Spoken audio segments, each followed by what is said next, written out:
golden glazed roof tiles, vermilion columns lined in grandeur, and brightly colored dugong brackets. The hip roof style and the double-eaved East Asian hip and gable roof style reflect the architectural forms of Ming and Qing dynasty imperial halls. In ancient times, such structures were reserved exclusively for royalty and nobility. Today, they have become artistic sanctuaries open to all. This is Taiwan's first national-level cultural park, the National Theatre and Concert Hall. The National Theatre Hall and National Concert Hall stand in harmonious contrast to the blue-tiled, white-walled Chiang Kai-shek Memorial Hall. After the passing of President Chiang Kai-shek in 1975, the government decided to construct the Chiang Kai-shek Memorial Hall and simultaneously planned the National Theatre and Concert Hall. Construction began in 1981. The structural framework of the two halls was completed by the end of February 1986. The finishing work, overseen by the Retzer Engineering Agency, then commenced progressively. The scope of work included the traditional architectural finishes, such as the installation of glazed tiles, decorative painting, and wood carvings, specialized acoustic treatments, including omega brick walls, soundproof flooring, and other sound insulation measures. In addition, marble installation for both interior and exterior walls, as well as landscaping of gardens and decorative pavilions, were undertaken. Work on the roof was the first task to begin. A synthetic material was first laid as the base layer, followed by layers of bituminous felt and non-woven fabric, forming a complete waterproof roofing system. The roof tiles used were lively-hued yellow glazed palace tiles. The construction area spanned 9,000 square meters, with nearly 500,000 tiles required, making it a project of considerable scale. Each tile underwent strict quality control inspection. During installation, the tiles were carefully aligned and placed according to layout markings, stacked upward piece by piece, then secured with stainless steel wire and nails. Along the flying eaves of the roof ridges, figurines of immortals and mythical beasts were installed. Traditionally, these figures symbolize protection and good fortune. Each figurine was hollow inside, filled with mortar, and anchored with steel rebars embedded into the base. At both ends of the main roof ridge are dragon head-shaped ornaments called zhangwen. Due to their large size, they were first kiln-fired in sections and then reassembled during installation. The roof features specially designed smoke vents. At both ends of the traditional hip and gable style roof, there are gable walls adorned with giant relief sculptures, showcasing the beauty of traditional decorative patterns. These were meticulously crafted using fine plastering techniques. On the pillars and beams, sparrow braces serve as traditional decorative elements. They were first sculpted in clay, then cast into molds to form precast panels, which were bolted onto the pillars and beams.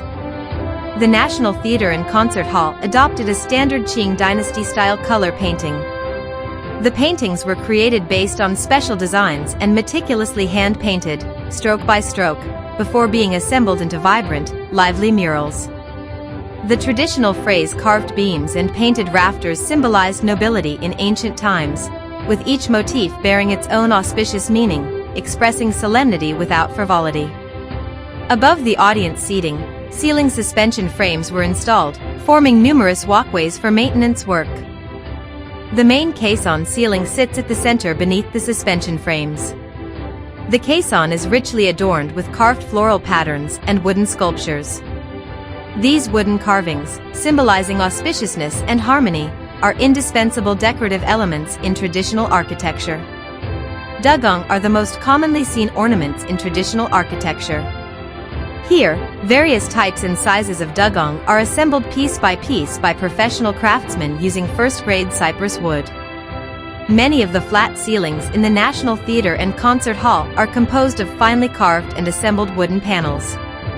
The carved patterns on the ceilings are made from 25-centimeter thick particle board as the carving material. Each pattern features intricate craftsmanship and elegant lines, designed by architects after extensive research and verification. The making of these traditional wooden carvings required a tremendous amount of manual labor, with meticulous chiseling done bit by bit. every seemingly simple pattern demanded considerable time from design to completion. Another type of carving, larger in scale, was produced using cast aluminum to match the material of the surrounding walls. These patterns and motifs were cast separately in sections, then assembled together. On the exterior corridor walls of the National Theatre and Concert Hall, three-dimensional cast aluminum ornaments modeled after Dunhuang frescoes were created by assembling individually cast sections, then fixed onto the walls. Their surfaces are coated in gold, standing out prominently against the backdrop of the walls. As Taiwan's premier performing arts venues, soundproofing installations were of paramount importance in the construction. The Omega soundproof brick wall system is one of the highlights of the project. This type of soundproof wall can block out up to 40 decibels of noise. At about 10 centimeters outside the main concrete wall, an additional brick wall is constructed. The construction sequence begins by installing a layer of sound-absorbing glass wool on the inner concrete wall, then placing an Omega spring base at the bottom of the outer brick wall to prevent structural sound transmission. Stainless steel channels are mounted on the Omega springs, and specially fired bricks are then laid over them. During bricklaying, strict requirements were imposed to ensure full grouting. Additionally, elastic rubber supports were designed to brace the shockproof brick wall, with one installed every meter. Special care was taken during construction to prevent cement slurry or debris from falling into or contaminating the double wall cavity, thus avoiding the formation of sound bridges that could transmit noise. The suspended dual-layer soundproof floor system was one of the more specialized acoustic features of this project, and a construction method rarely seen in Taiwan. It utilized floating floor risers to elevate the upper concrete slab in the audience areas, creating a cavity that enhances sound insulation. Workers used specially designed rotating rods to raise the floor via these risers, forming an air gap that provided acoustic isolation. To reduce noise caused by foot traffic, the walkways, stairs, and floors in backstage areas were lined with 6 cm thick rubber flooring, effectively minimizing vibration and noise from movement. Beyond architectural finishes, the internal plumbing and electrical systems of the National Theatre and Concert Hall were also designed with noise reduction and vibration isolation in mind. All piping systems were not only required to fulfill their functional roles, but also to meet strict standards for soundproofing and vibration dampening. To achieve this, all pipes were heavily wrapped with sound-insulating cotton and suspended using spring hangers. Even the water supply systems in the restrooms followed these requirements. Thanks to these comprehensive measures, the National Theatre and Concert Hall became one of Taiwan's most acoustically advanced buildings. Another major finishing component was the installation of interior wall stonework. Botticino marble was selected for interior walls and floors, creating a warm and welcoming ambience. For the wall installation, a dry hanging method was used, which offered advantages in earthquake resistance, stone protection, and prevention of contamination.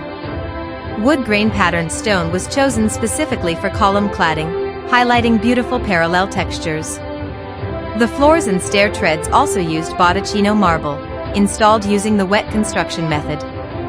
All indoor Botticino marble was specially selected and arranged for its visual continuity. Each slab was numbered during cutting and assembled in sequence to preserve the natural patterns. In the main hall, the flooring featured custom stone inlays to complement the coffered caisson ceiling above. The exterior walls were clad with granite, chosen for its durability and resistance to weathering. Due to the high-quality standards and vast quantity of stone required, as well as the complexity of the installation and assembly process, all stone processing was entrusted to the Retzer Engineering Agency Marble Factory, which handled the entire process, from raw stone import, cutting, polishing, to trimming, ensuring both progress and quality across all stages. Stone selection was based strictly on architectural design requirements, utilizing materials of various patterns and textures sourced from around the world. Only the cloister platforms used 6 cm thick Kinmen granite, renowned for its exceptional strength and global reputation, making it the material of choice for the cloister steps and flooring. In addition, the floor of plaza between the two halls was entirely paved with granite. These granite slabs, in varying shades of light and dark, were arranged into specially designed patterns, creating a textured surface that harmonized beautifully with the stone facades of the two halls. The two halls house a total of 800 rooms, each designed and finished according to its unique function and purpose. Among the special interior elements were the giant side hall chandeliers, designed in the style of traditional palace lanterns. These grand fixtures were made from stainless steel tubes, copper tubing, antique-style cast bronze, and Austrian crystal pieces. Their luxurious forms added elegance and brilliance to the entire theater complex. Interior decoration is a meticulous undertaking. It not only demands the integration of Chinese cultural spirit and innovative design, but also requires a dignified and distinctive architectural style. While applying modern construction techniques, practicality, cost efficiency, and durability are equally emphasized. Above all, the audience's audiovisual experience was the foremost consideration. With the Retzer Engineering Agency engineers' skilled and thoughtful craftsmanship, combined with these well-rounded design considerations, the National Theatre and Concert Hall became one of the most beautiful and technologically advanced performing arts venues in the world. The gardens and flower beds outside, the decorative water faucets beside the building base, the specially designed nighttime floodlight fixtures, and corner pavilions, all reflect the harmony between the interior design and the external environment. Both the design and construction demanded the same level of precision, demonstrating the Retzer Engineering Agency's pursuit of truth, goodness, and beauty in all finishing works. Government leaders paid close attention to construction quality and progress, frequently visiting the site to supervise, offering care and encouragement. The Department of Social Education within the Ministry of Education also approached the project with great dedication and professionalism, working actively to promote it. As a result, this large-scale and complex social educational project, involving countless interrelated tasks, was completed in an impressively short period of time, a truly rare achievement in Taiwan's construction history. On October 6, 1987, the National Chiang Kai-shek Cultural Center was officially inaugurated in a joyful celebratory atmosphere.